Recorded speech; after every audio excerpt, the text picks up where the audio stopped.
瑞姆，我是乌鲁木齐人。我1年半之间跟家人和其他人没有联系。我有个弟弟叫普拉提奥布杜热伊姆，我弟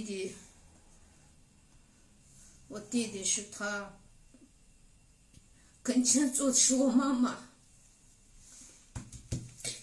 我有一个儿子，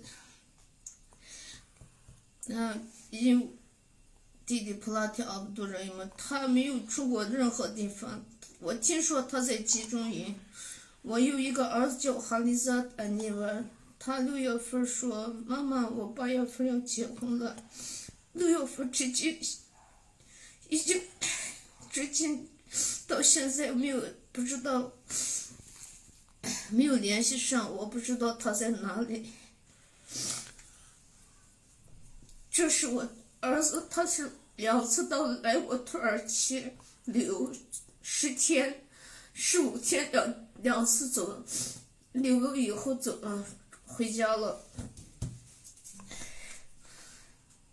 因为他们给了护照出去玩，我的儿子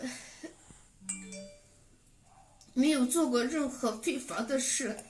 现在我问中共，你们说没有集中营，那我的家人和朋友他们在哪里？我的弟弟和我儿子在哪里？